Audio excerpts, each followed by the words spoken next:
Okay, it's Nick Dutch back on the camera again one more time. This is quite a serious situation. It's something which has really got me straight in my heart. I'm just going to read out an article. This is from the UNICEF website. It's entitled, "Displaced by Floods Now Reaching Southern Pakistan, Families Seek Shelter and Relief." Sukkur, Pakistan, 10th of August 2010. The floods that have inundated northwestern Pakistan in recent weeks have now moved south, expanding the emergency into Sindh province as torrential monsoon rains continue across wide areas of the country. According to UN estimates, a total of 14 million people, including 6 million children, those are big numbers, okay, have been affected by the flood crisis. So to stop right there for a minute, 14 million people, how many people do you know? 6 million children, how many children do you know? 6 million children is a lot, okay? Hundreds of thousands have received humanitarian aid, but millions more urgently need shelter, food, water, and healthcare. And the flooding could worsen considerably in coming days, especially in parts of Sindh.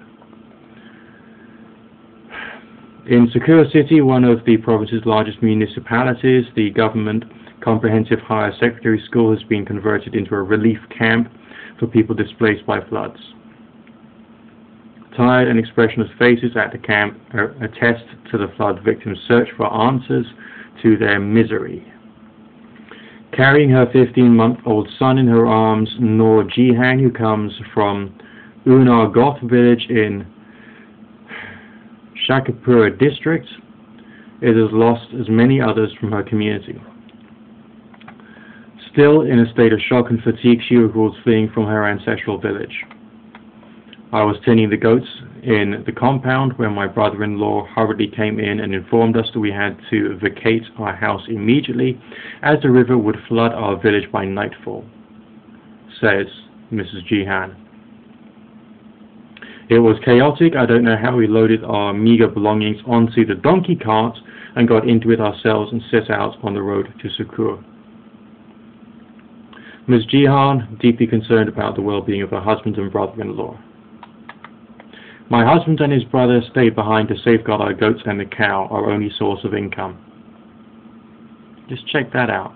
Her only source of income is the goats and a cow. How lucky are you by comparison? She says with tears in her eyes. For us, it was an agonizing journey. We did not know our destination and were worried sick about our men that we left behind. After traveling for a day and a night, we have reached here, but are uncertain what will happen next.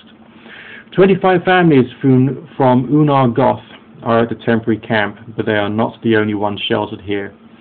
In all, about 500 people have taken refuge in the settlements, and many more are expected to arrive. Municipal officials in Sukkur have set up a medical clinic in the school building, and UNICEF is supporting the local health department's efforts to revive immunization services. A vaccinator is busy immunizing children under the age of 15 against measles and providing them with vitamin A supplements to boost their immunity to disease. So there's a lot of medical help which is needed out there.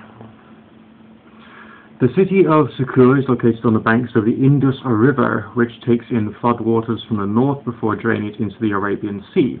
As a result, the flood situation in the entire district is precarious. With rains continuing and water levels rising, the area has been placed on high alert. Tens of thousands of people in Sukkur districts have been evacuated from the low-lying areas. Unaware of the relief camps established by the government in this area or unable to reach these camps, many displaced families are waiting for help in the open without basic amenities such as safe drinking water, food, shelter, sanitation, and hygiene supplies. Under these conditions, children are particularly vulnerable to waterborne diseases and other dangers. If the water level reaches a critical point, local authorities may have to deliberately break a barrage or dam in Sukkur in order to save the city, but that would inundate numerous villages in the administrative area of Sangra, Sadafat, and Al-Waran.